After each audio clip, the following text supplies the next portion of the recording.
Okay, so now we want to talk about Hartog's extension theorem.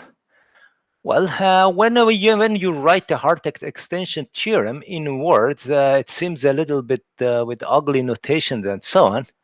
But let's go to the main content of the theorem by in picture. So this is the picture which contains the main idea of the theorem.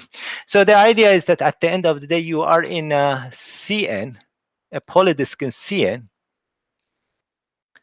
maybe and Cn, and then you write, you divide the coordinates in Cn in two pieces. Then this polydisk is the product of two other polydisks. But just writing this n prime times Cn double prime. Anyway, what is the main content of the Hartog extension theorem? Before this one, we take also a smaller. Maybe I use smaller disks. I use maybe different notation. So let's take smaller disks also. So what is the theorem? The bigger in the first column. So I will call them this one a first coordinate.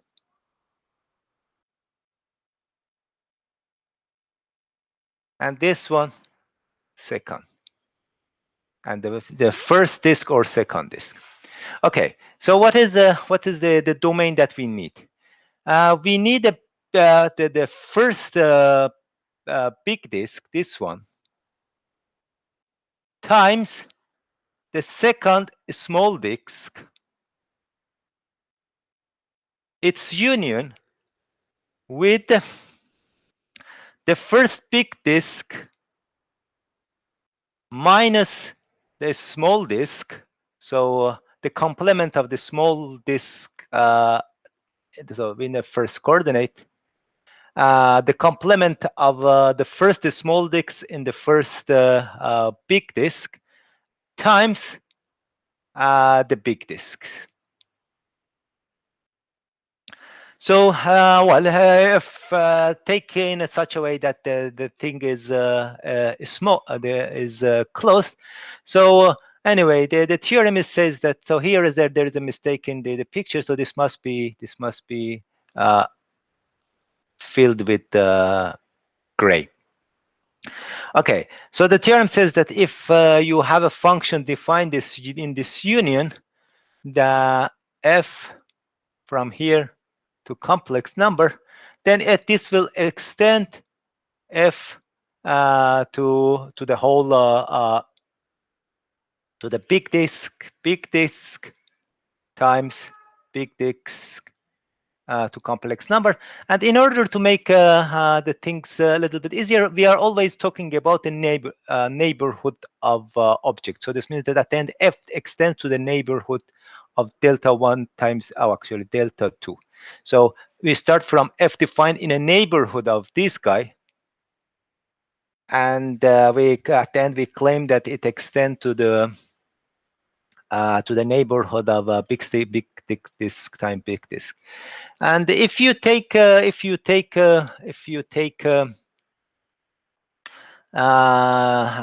just the norm of the variables, maybe sometimes this picture is also nice, but let's just push forward with this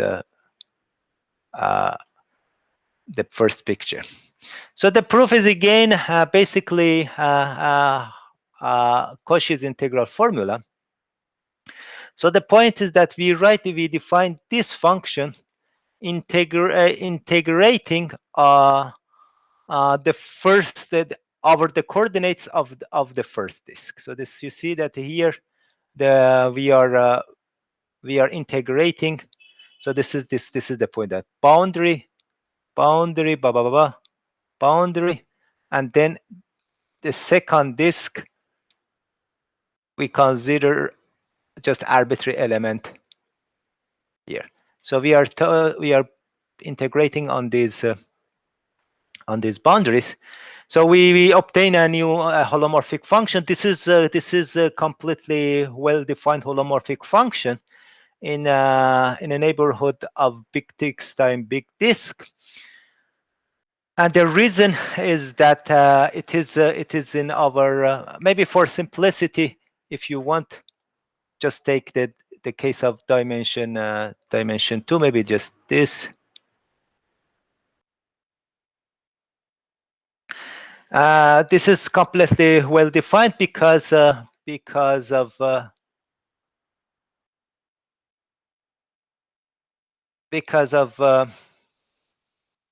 let's say the picture that you have. You see that here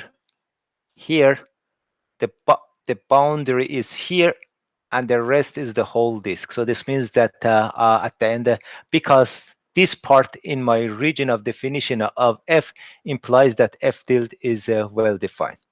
So we have to check that this coincides with f in the previous in their domain of definition. So in order to do this one, so the argument is not let's say okay, maybe I will tell it directly here. So we need to show that f tilde equal to f, at least in some small open set. But then we go to the other part of the definition of domain of the definition. So that the point is that my f is also defined on this one. And remember that I was integrating over the boundary here, and that then let's say this was the big disk here, and that z was here. Okay, so the point is that when this when I take point here in this small disk, so let's say the coordinate I have shown it by the z in let's say this small disk actually what is going on?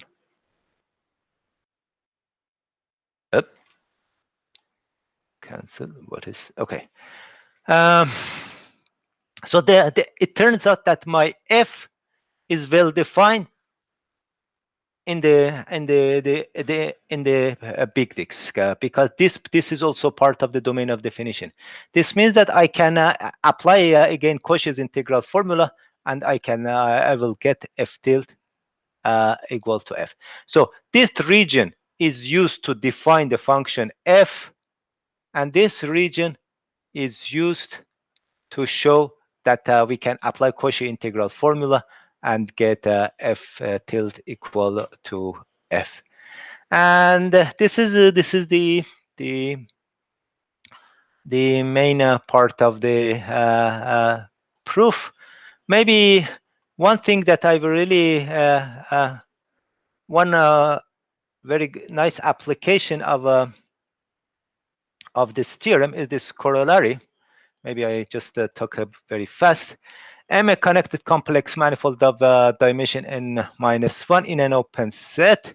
So again, we have not defined a complex manifold. So let's just take M equal to, for example, Zn equal to 0.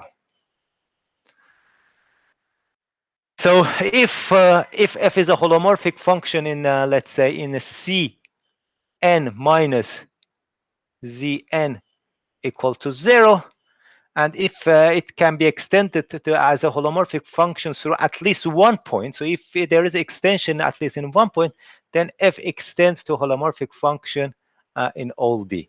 So I have not written the details of the proof. I have just made a picture. So this will be a kind of exercise to you. And what is the picture? The picture is this one. So this is my M. It was given by, let's just, if you want, make a z n equal to 0, and maybe and so what we have to do, we know that there is some region. We know that there is a region that my function extends. So the idea would be that to go to the boundary of that region. I mean, we define the set of all points in M such that f extends.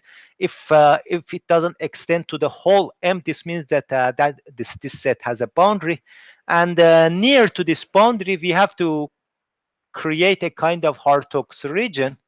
So this is a kind of exercise for you. When so this in my holomorphic function is defined in this Hartog's region, and the Hartog's theorem will imply that it extends to the whole disk, and so this means that the extension, by using Hartog's theorem, the extension will go beyond this point, and then this H-type shape will move forward. Okay, I think for the application it is enough.